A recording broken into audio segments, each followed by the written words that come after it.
En la edición del día miércoles 17 de marzo, aquí estamos con Comercio TV, Ali. La mitad de la semana, así que ponerle toda la buena energía, el positivismo, la buena actitud para todas las actividades que realicemos. Que sea un día bendecido. Ya en pantalla usted puede ver en circulación el diario El Comercio, que está ya en todo el país. Los títulos dicen: el viaje hacia Carondelet arrancó en el sur de Quito.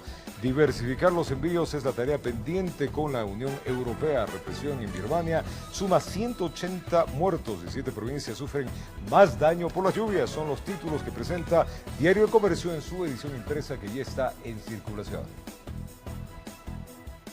Vamos a revisar la información y este domingo se realizará el debate obligatorio organizado por el CNE de los candidatos presidenciales Andrés Arauz y Guillermo Lasso. El encuentro tendrá una duración de al menos 1 hora 30 minutos, ejercicio democrático que servirá para que los ecuatorianos mediten su voto en las urnas. La segunda vuelta electoral está en marcha y el debate de los presidenciales casi listo. Este domingo 21 de marzo a las 8 de la noche a través de cadena nacional desde Guayaquil y en señal abierta. Los ecuatorianos podrán ver y así analizar las propuestas de los candidatos Andrés Arauz de UNES y Guillermo Lasso de Creo, quienes el 11 de abril se disputarán la presidencia del Ecuador.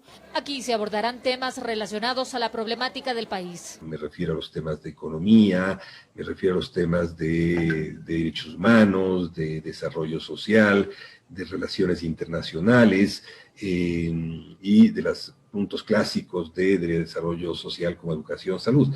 El debate tendrá una duración de 1 hora con 30 minutos y se realizarán preguntas idénticas a los candidatos para que puedan responder. Se formularán 5 preguntas idénticas a los 2 candidatos que irán respondiendo alternativamente el uno e interpelando al otro. Se produzca eso, el intercambio de opiniones, para efecto de que nosotros como ecuatorianos podamos tener la certeza de que lo que se está ofreciendo sobre la base de que es real. El vocal del Consejo Nacional Electoral, Luis Verde Soto, indicó que su consejería realizó una investigación a través de grupos focales en 4 capitales de provincias del país para conocer la percepción de los ciudadanos con respecto a la institución debate electoral. Hay escepticismo con la política, hay desapego con la política, hay desapego con los liderazgos, hay un mar de insatisfacciones muy grandes, hay un mundo de incertidumbres. De la derecha representada por Guillermo Lasso y la izquierda de Andrés Arauz, los ecuatorianos deberán decidir. Al momento, el comité de debate se encuentra definiendo la metodología y las preguntas, por lo que se prevé un pronunciamiento en las próximas horas.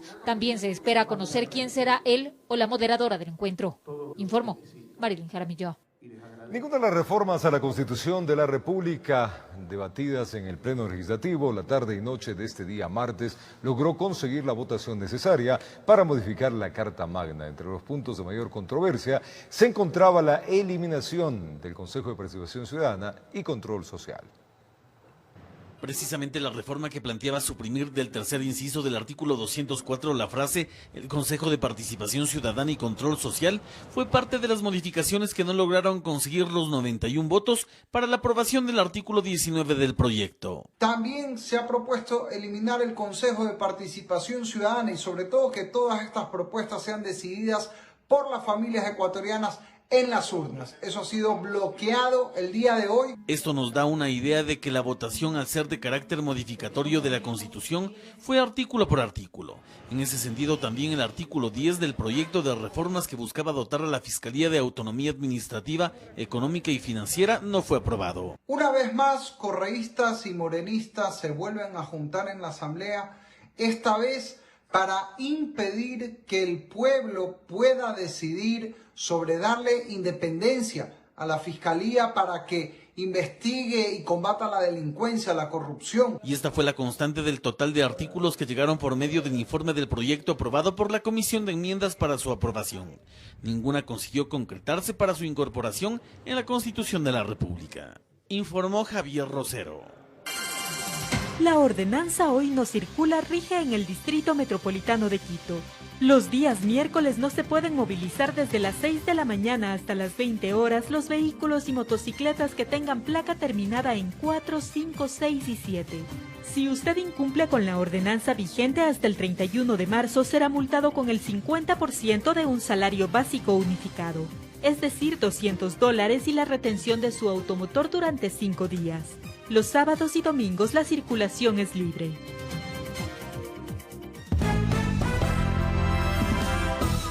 Espacio por la Secretaría General de Comunicación de la Presidencia.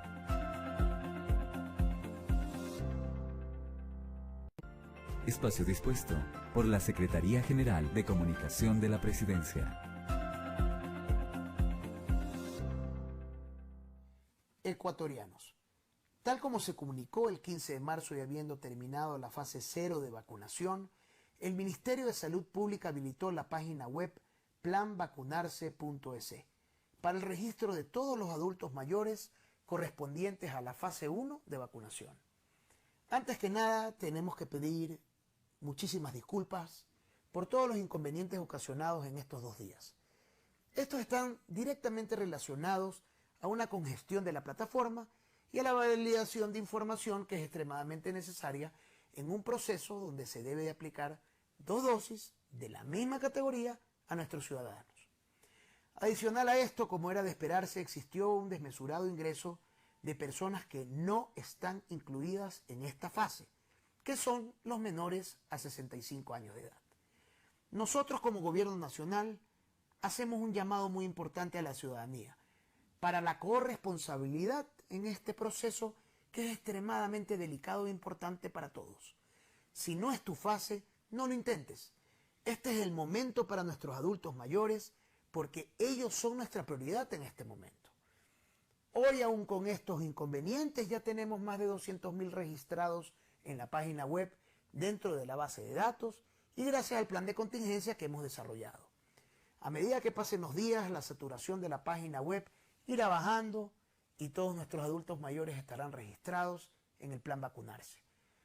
Sin embargo, es importante puntualizar lo siguiente. Primero, y para dejarlo muy claro, si tú eres un adulto mayor que recibe un bono del gobierno, no necesitas registrarte.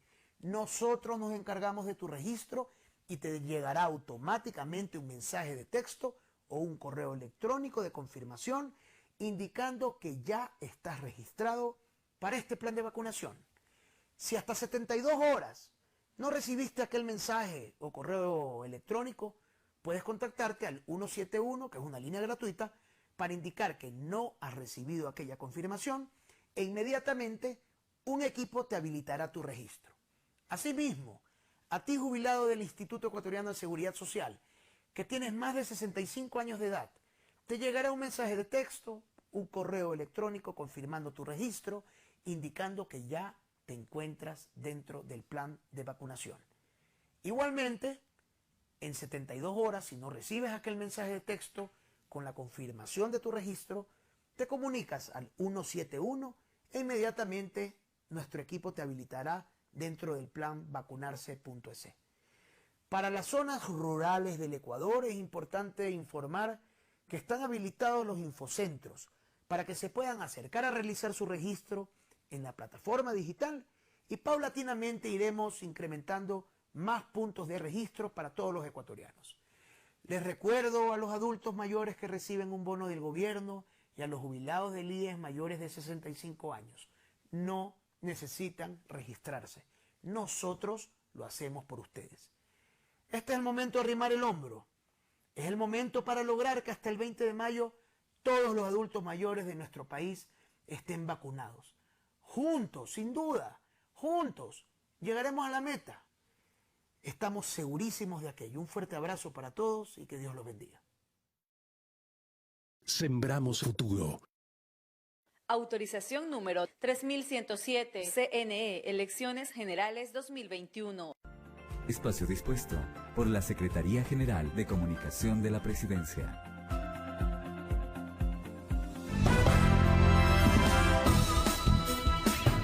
Seguimos con la información y el sur de Quito fue el sector que eligió el candidato de UNES, Andrés Arauz, para iniciar oficialmente su campaña electoral para la segunda vuelta. Allí el presidenciable presentó un proyecto para recuperar y descontaminar ríos y quebradas de la capital. Además, habló sobre su plan de gobierno. Acompañado por sus simpatizantes, el candidato de Unión por la Esperanza UNES, Andrés Arauz, recorrió algunas calles del sur de Quito. Llegó hasta el sector del Beaterio, en donde descendió hasta una quebrada de la zona para colaborar en una minga de limpieza.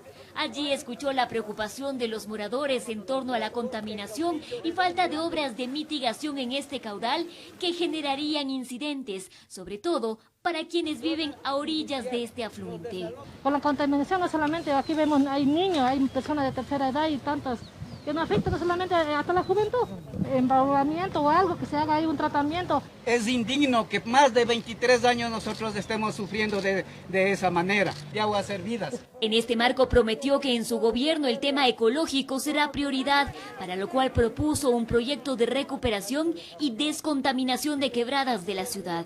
Posterior se dirigió a las canchas de la zona en donde lo esperaban moradores de otros barrios para recordar su plan de gobierno, con el cual recorrerá nuevamente el país en los próximos días. Nosotros vamos a recuperar la dignidad de los ecuatorianos con trabajo, con educación, con internet, con el cuidado del entorno, del ambiente y obviamente garantizando seguridad y salud para los ciudadanos. Ni siquiera la plataforma de vacunación funciona y solo los que tienen palanca, los que tienen la posibilidad de acceder a la vacuna por un ladito, son los que terminan vacunándose. Así que nuestro esfuerzo va a ser en que el Estado vuelva a funcionar para la mayoría de la gente, para la población más vulnerable y pobre del Ecuador. Finalmente hizo un llamado a la unidad de todos los sectores y no perdió la oportunidad para referirse a su adversario.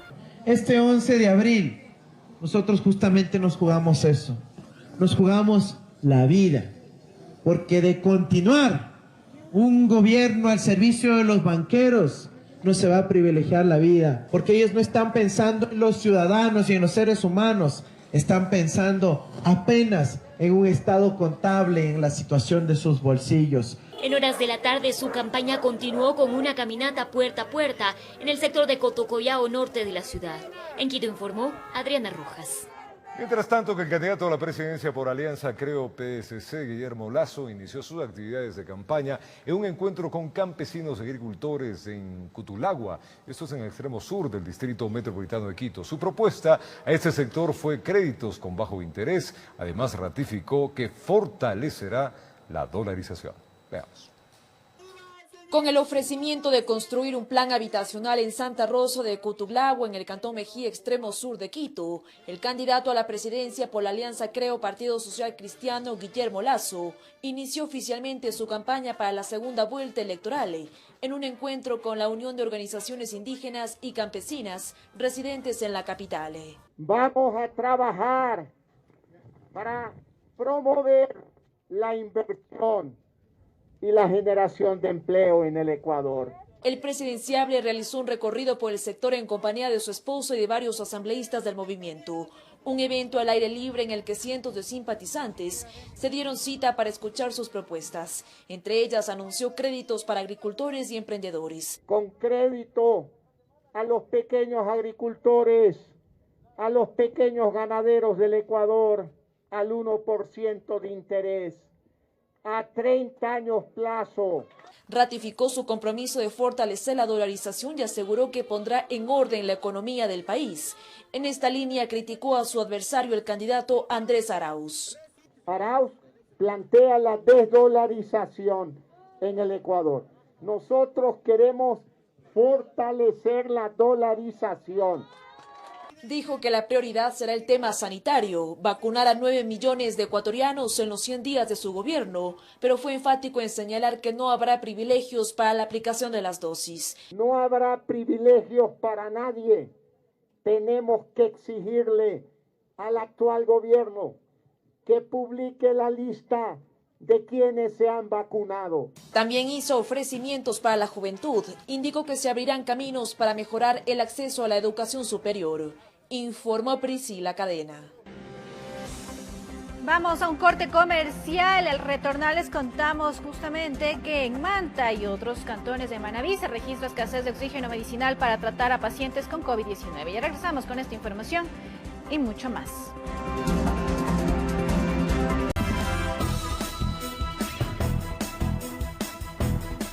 7:14 en la mañana, vamos a dar la bienvenida al ministro de Gobierno que nos acompaña en vivo acá en nuestro estudio de Televicentro en la ciudad de Quito. Gabriel Martínez, ministro de Gobierno. Señor ministro, buenos días. Roberto Álvarez Vandenberg le saluda.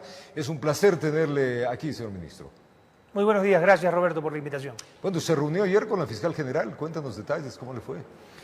Bueno, principalmente dar el apoyo, la policía tiene que colaborar y obviamente conservando las independencias de cada una de las funciones. Nuestro objetivo es poder contribuir a las investigaciones que está realizando la Fiscalía, dar el soporte que sea necesario y manejar los temas de investigación con la prudencia que tienen que manejarse para tener resultados sólidos, resultados precisos, ya en el momento de su judicialización. ¿Algún detalle nuevo de la investigación del caso de Efraín Ruales que está en la palestra pública? Bueno, usted conoce que la policía ha capturado a los autores materiales de este asesinato. Ellos están dando versiones, estas versiones son de carácter reservado, por obviamente no interrumpir la investigación, no ponerla en peligro, pero se está avanzando de manera decidida en este caso para poder dar ya en su momento la información a la prensa, de dar la información a la opinión pública, que obviamente está muy pendiente de este tipo de actos criminales que nos llevan también a una reflexión profunda, que es esta industria del sicariato, que es algo con lo que también estamos y tenemos que luchar como sociedad, y que obviamente no se utilicen a los jóvenes para cometer estos crímenes, y debemos de hacer un trabajo más a largo plazo, más profundo, para poder corregir este problema. Ya vamos a ahondar ese tema que también es importante y que le tiene alarmada a la sociedad. Llama la atención que en 47 días se hace a estos 3 individuos que les han capturado. Ministro, pues les hacen causas abiertas sobre asesinato y otro por robo. ¿Cómo tiene que ver eso? ¿Cómo está la investigación de eso? Perdón, ¿Por qué le hacen causa abierta de asesinato al uno y al otro lo hacen por robo? Bueno, las investigaciones se dan de acuerdo a lo que han ejecutado. Posteriormente usted sabe que en un proceso pueden cambiarse las acusaciones o el tipo penal del cual están siendo sujetos, pero es todo debido a una investigación que debe manejarse con reserva. Creo que no debemos de hacer tan mediáticos estos eventos que son lamentables. Debemos de regresar a que la investigación sea algo prudente, pero contundente.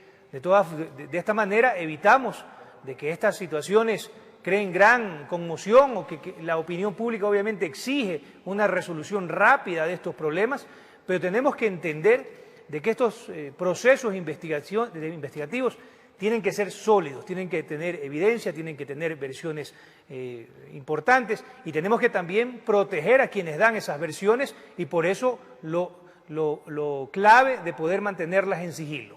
Hay una familia que también, hablando del sicariato, murieron toda una familia, ministro.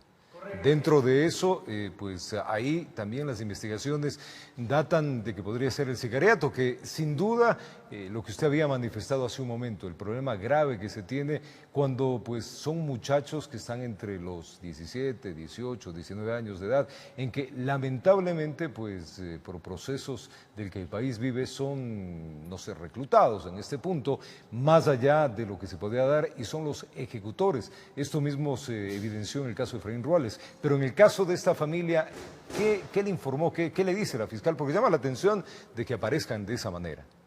Sí, aparentemente es un ajuste de cuentas por alguna información que haya revelado uno de los miembros de la familia. Es un crimen realmente atroz, se está trabajando fuertemente para encontrarlo, pero tenía obviamente una leyenda escrita sobre una de las paredes del inmueble, en el cual pues se referían despectivamente como sapos a esta familia, y nos da una indicación de que algún asunto criminal, algún asunto entre ellos ha sido la causa de este ajustamiento de cuentas. Entonces es importante también resaltar algunos números, porque estos hechos, cuando se mediatizan, aparentemente llegaríamos a pensar de un exceso de violencia que se da, pero el Ecuador tiene una tasa de 7.7 crímenes violentos por cada 100.000 habitantes. El promedio en América Latina es 24. Estamos obviamente intentando recuperar esta tasa. Países como Chile tienen una tasa de 5 asesinatos por cada 100.000 habitantes. Y en el caso de Ecuador debemos de intentar reducir esta tasa a niveles que existían en el 2018, de 5.5, para poder ir corrigiendo estas tendencias que tenemos y que obviamente se han ido deteriorando, pero que aún son mejores, mucho mejores que lo que tenemos en otros países. Por eso lo importante, evitar de que esto siga degenerándose, tenemos que tomar acciones correctivas y para eso como ministerio estamos impulsando acciones muy concretas. Uno, que la policía tenga una actividad mucho más intensa de controles, de operativos, de poder de encontrar armas. Hay que hablar de la productividad de la policía. Más de 1.500 bandas fueron desarticuladas el año anterior, más de 6.000 armas fueron decomisadas, fueron incautadas. Entonces estamos hablando de que tenemos que seguir empujando esta productividad. En términos de incautación de drogas, 128 toneladas, un crecimiento del 60% con respecto al año 2019, lo cual demuestra, y a lo que vamos del año tenemos un incremento del 30% en este punto particular. Entonces se demuestra la actividad policial en ejercicio, pero ciertamente hay ajustes de cuentas entre grupos violentos que terminan en estas fatalidades. ¿Cuántas bandas ha detectado la Policía Nacional, hablando justamente de sicariatos, de estos sicarios juveniles que han aparecido? Y lo que usted dice, sí, llama la atención. El Ecuador no tenía mayores registros de esto, pero ahora aparecen a la luz pública y con mucha hazaña. Sí, la lucha entre bandas delincuenciales por espacios de poder, por tener y captar pues más fuerza dentro de los territorios, lleva a estas circunstancias, llevan asesinatos que se dan principalmente en ciudades como Guayaquil, como Machala, específicamente en Puerto Bolívar. Tenemos un gran riesgo en todas las ciudades en donde hay actividad portuaria, pues obviamente su vinculación con el narcotráfico. Pero tenemos que poner las cosas dentro del contexto.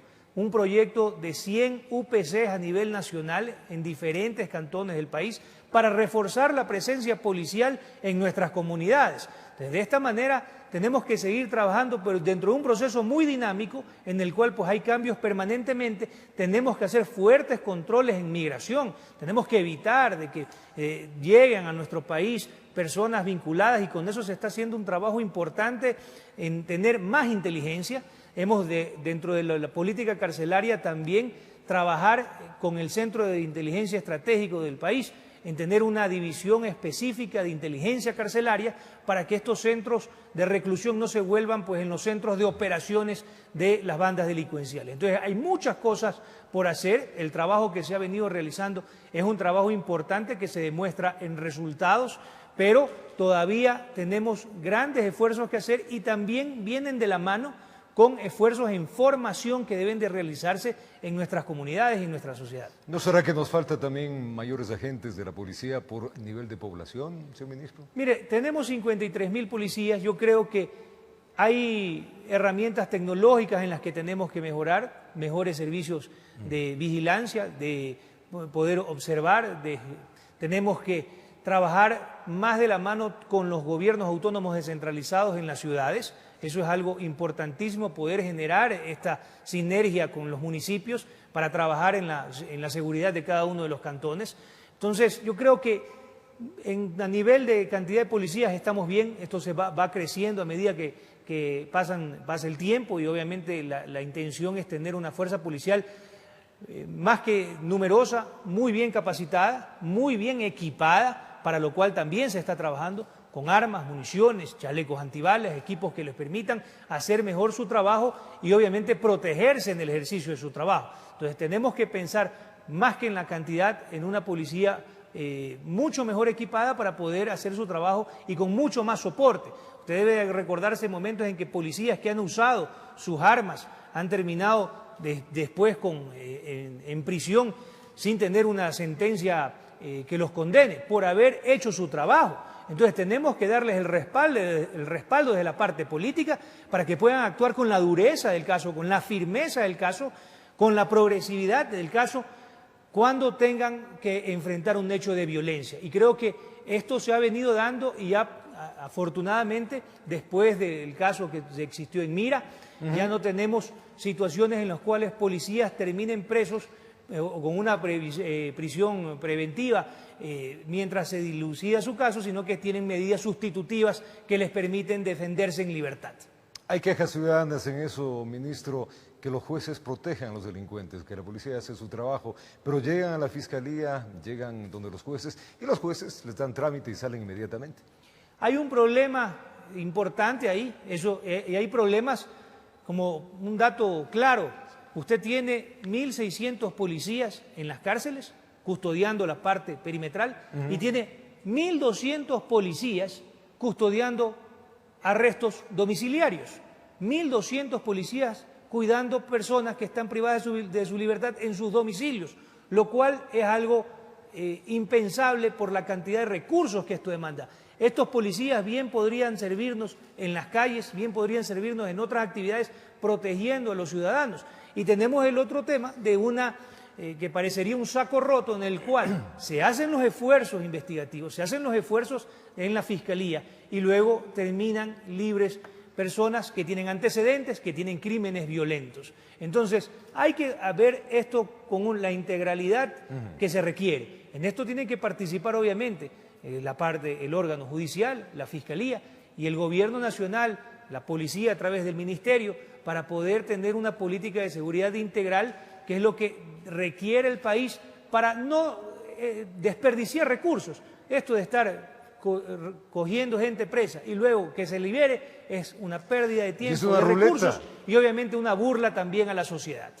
Vamos a los temas de carcelarios, señor ministro. Han fallecido 80 ciudadanos presos o privados de la libertad luego de haber tenido este ataque sistemático a 4 cárceles de nuestro país.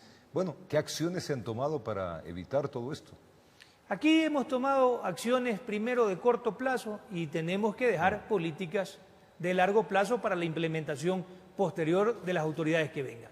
Corto plazo, separar a las bandas, separar a los miembros que están en prisión, recluidos, que son de una u otra banda, no pueden estar juntos, representa un nivel de peligro muy alto, tienen que ser separados y eso fue las primeras actuaciones. Obviamente no es una solución de largo plazo, es una solución temporal. Tenemos un hacinamiento del 30% en las cárceles, lo cual nos demanda pensar muy bien en la política, digamos que de rehabilitación que tenemos sobre los PPLs y obviamente a buscar más infraestructura.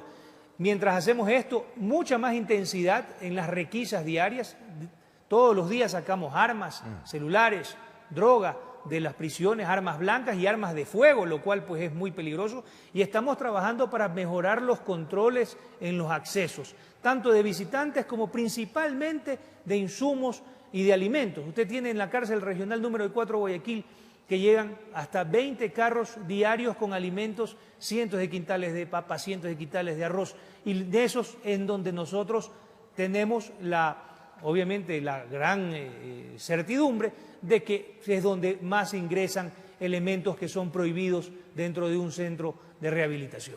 La crisis carcelaria demostrada en estos días pues puso en tapete el hacinamiento que se tiene y también la sobrepoblación en los centros penitenciarios. Frente a eso, le queda poco tiempo, ministro, pero ¿qué acciones también están tomando para ir cambiando este aspecto que sin duda genera la violencia que hemos visto, violencia extrema de grupos que pertenecen o que son afines a cárteles del narcotráfico, mexicanos sobre todo, que han demostrado su poder y evidenciado en videos la crudeza y la crueldad también de lo que hicieron allá en los centros, en estos 4 centros? Mire, la violencia en estos centros se desata a partir de hechos muy puntuales. Usted tiene el asesinato de JL, el líder de los choneros, en diciembre pasado. Esto crea un vacío de poder, una lucha de poder y obviamente la pelea y las disputas por territorio, por control de las cárceles entre choneros, lagartos, tiguerones, es lo que enciende estas luchas. Nosotros tenemos ya, por ejemplo, el ingreso de 200 nuevos agentes penitenciarios. Estamos todavía lejos de la relación que deberíamos de precisar. Debe ser 10 PPLs, por cada 10 PPLs, un agente penitenciario. Estamos con una diferencia muy amplia, lo cual evita que podamos tener un control mucho más efectivo. Para eso tenemos que dar más presupuesto, tenemos que buscar alternativas en las que incluso pensar en invitar a la empresa privada que pueda construir estos centros y que luego, a través de una suerte de compensación y obviamente de aporte estatal, se vaya pagando por la construcción a largo plazo de estos centros penitenciarios. Hay que ser creativos. Si el gobierno no tiene los recursos, hay que buscar cooperación, hay que buscar que intervengan otros estamentos de la sociedad, como el sector privado, que ya lo hace en otros países, como en Chile, por ejemplo, en los cuales interviene para poder proveer esta infraestructura y recuperarla en el largo plazo, mientras el gobierno no tiene suficientes recursos para hacerlo. Bueno, es que aquí tiene un poco de paradoja. Quitan presupuesto, se elimina el 70% de los trabajadores penitenciarios y, en cambio, la población crece. Los datos dicen, ministro, que en el 2007 habían 7.000 presos o privados de la libertad. Al 2020 hay 40.000. Entonces, un poco ahí es el ejemplo, o era una olla de presión de lo que iba a suceder. Y es una olla de presión que se mantiene.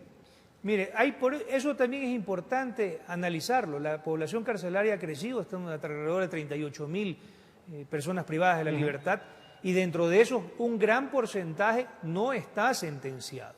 Un porcentaje importante son personas de tercera edad, personas que han cometido delitos no violentos y que debemos de revisar si es que con un avance de su cumplimiento de su pena pueden alcanzar una prelibertad, siempre y cuando no sean ni delitos sexuales ni delitos violentos, porque son aquellos que deben realmente cumplir su sentencia para tener una rehabilitación y un orden. Entonces, hay muchas aristas que revisar, pero si tenemos mujeres de la tercera edad que ya han cumplido gran parte de sus penas, creo que debemos de hacer un análisis para poder dar prelibertad en ciertos casos puntuales que hayan demostrado buena conducta, que hayan demostrado tener un proceso de rehabilitación, y para eso debemos de construir una política. El día de hoy tengo reunión con el organismo de rehabilitación en el cual está incluido el Ministerio de Gobierno, obviamente, que lo preside por designación del presidente, pero que está Deportes, la Secretaría de Deportes, está el Ministerio de Trabajo, está la Secretaría de Derechos Humanos, está el Ministerio de Salud, está el Ministerio de Inclusión Económica y Social. Entonces, creo que debemos de trabajar en todas estas aristas y comenzar a pensar de que si las personas privadas de libertad, cuando ingresan a uno de estos centros, tienen que tener unas opciones de rehabilitación para poder trabajar dentro de la prisión, para poder educarse dentro de la prisión, y luego devolvamos a la sociedad un ser humano que ha sido realmente rehabilitado. ¿Y es posible lograr una plena rehabilitación con todo lo que hemos hablado en este momento, ministro? Yo creo que va a costar mucho, va a costar un esfuerzo de diferentes aristas, va a necesitar el esfuerzo de muchísimas instituciones, pero principalmente necesita una voluntad política, y cuando existe voluntad política para hacer las cosas, yo creo que se pueden encaminar. Este es un problema que no se da con, digamos, que genera en 2 semanas, en un mes. El problema del hacinamiento viene creciendo años atrás. Entonces tenemos que reflexionar sobre el sistema carcelario, tenemos que reflexionar sobre qué pasa con las personas que ingresan ahí, si esto no se convierte en una universidad del delito cuando ingresan a estas instituciones. Entonces, para eso tenemos que tomar muchas acciones y tener una visión más abierta de lo que se puede hacer, como por ejemplo lo que he mencionado y que probablemente no se ha tratado, que es que intervenga el sector privado también en la construcción y tal vez hasta en la administración de centros carcelarios. Ministro, con el tema de la violencia que se evidenció y la crueldad en las cárceles, en las zonas penitenciarias del país, ¿ya hay sancionados? ¿Ya la policía investigó los cabecillas de esto?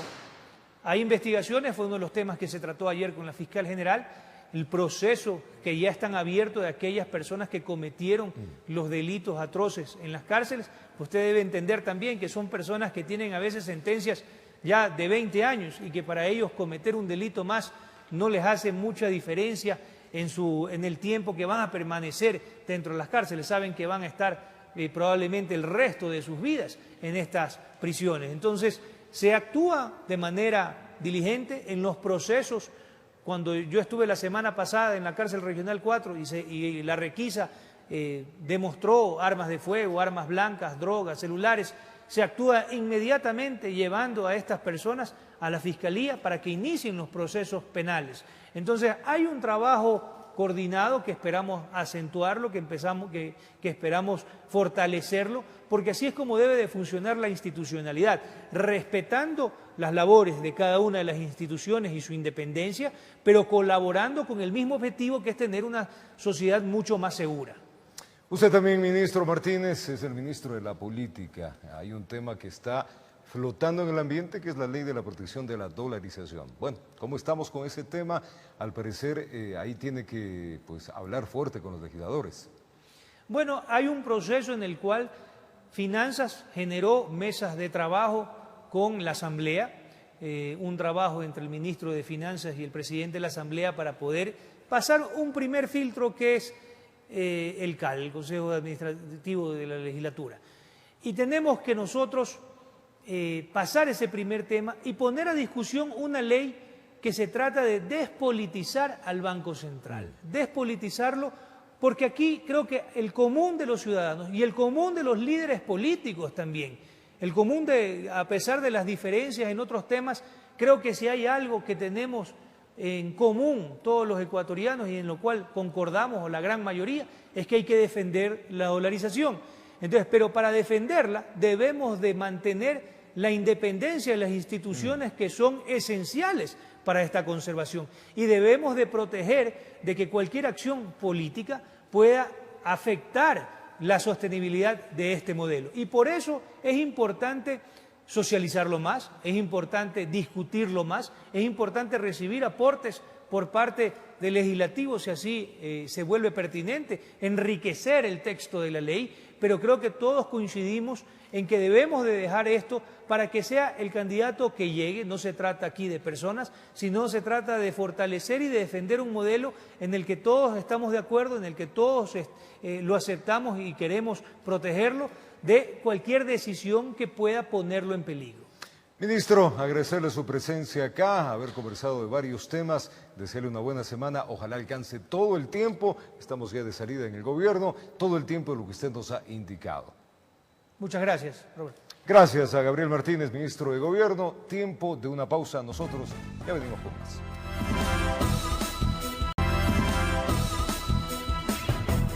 Continuamos con más información aquí en El Comercio TV, y varios representantes del denominado Comité de Víctimas de Proinco realizaron un plantón en los exteriores de la Superintendencia de Bancos para exigir el pago del dinero depositado en esta entidad. El monto llegaría a los $100.000. En junio del 2016, Proinco entró un proceso de liquidación establecido por la Superintendencia de Bancos que señalaba que existían omisiones y distorsiones en los estados financieros de la entidad. En el año 2017, el titular de la compañía, Santiago Rivadeneira, fue sentenciado a 13 años de prisión por el delito de estafa masiva como autor directo. Desde entonces, 1.356 personas esperan la devolución del dinero depositado en Proinco. Y hay tercera edad, enfermos catastróficos, discapacitados, compañeros ya fallecieron. Hay gente que realmente tiene una situación calamitosa, campesinos. Al parecer, luego de años de espera y recurrir a varias instancias gubernamentales, un grupo de afectados podría recuperar su dinero. Ahora tenemos un proceso con el liquidador. Coge a un grupo de perjudicados del 9%. Sin embargo, los representantes de los perjudicados aseguraron no estar de acuerdo con esta decisión. Esperan que los reembolsos se realicen para todos los afectados, cuenten o no con los documentos de respaldo. Nos están pidiendo documentos que no vamos a tener, originales. Si sí cambiaron a pagarés, se cambiaron a derechos fiduciarios, no vamos a tener esos documentos. Por tanto, este martes acudieron a los exteriores de la Superintendencia de Bancos para exigir una respuesta. En su mayoría fueron adultos mayores quienes, pese a la pandemia, no dudaron en alzar su voz. En vez de tener la libreta de ahorros, les encargué a estos bandidos porque nos engañaron. Aquí está la prueba. Ya estamos 5 años en esta lucha que tratando de recuperar nuestro dinero, señorita. Tiempo atrás, a través de una carta enviada al presidente de la República, fue solicitado un indulto humanitario para el titular de Provinco, petición que para el Comité de Víctimas se debería negar hasta que se cumpla con la reparación integral, informó Sofía Vintimilla. En Manta y otros cantones de Manabí se registran escasez de oxígeno medicinal para tratar a pacientes con COVID-19. Familiares de personas contagiadas recorren varios cantones en búsqueda de una bombona. Veamos. En Manabí se ha vuelto difícil conseguir oxígeno para los enfermos de COVID-19 que se tratan en casa. Quienes tienen familiares contagiados recorren las distribuidoras en cantones de Manta y Puerto Viejo en busca de este insumo. No hay. Solamente parece que está llegando a los hospitales, las clínicas, pero para el consumo de las casas que tenemos los enfermos no le están vendiendo. Los distribuidores tienen problemas para abastecerse del oxígeno medicinal que generalmente traen desde Guayaquil. El problema que se ha dado es porque hay una planta a nivel nacional que está en mantenimiento, que no está generando ahorita producto medicinal. A esto se suma que en las últimas semanas también se han generado una mayor demanda de este producto, especialmente para quienes reciben atención médica por COVID de manera domiciliaria. Yo atiendo entre 20, 15 pacientes diarios, pero entro a una casa donde hay aproximadamente 7 o 8 personas contagiadas. Esto ocurre a un año desde que Manabí registró su primer caso de COVID-19. En esta provincia la rapidez de contagio se quintuplicó. Yo considero que estamos quintuplicando lo que ha sucedido en el 2020 durante los meses de abril, mayo y junio. Estamos llegando a los 8.000 casos en 4 semanas. Oficiales del Ministerio de Salud, hasta la fecha Manabí registra 22.823 casos de COVID-19. De esta cifra, Puerto Viejo tiene 7.803 casos, seguido de Manta que registra 3.115 casos. Desde Manta, en la provincia de Manabí, informó Wendy Delgado. Y el Hospital General Isidro Ayora en Loja está al límite. Solo en la última semana han fallecido 16 pacientes con COVID-19, lo que provoca preocupación en las autoridades. Para atender la demanda se habilitó otra planta y se suspendieron las cirugías programadas. Loja regresa a los días críticos en el tema de pacientes con COVID en el Hospital General Isidro Ayora. Se encuentra como a inicios de la pandemia, totalmente lleno. Solo en la última semana han muerto 16 personas en esta casa de salud. Se manejó 72 pacientes en la unidad de triaje respiratorio que fueron valorados.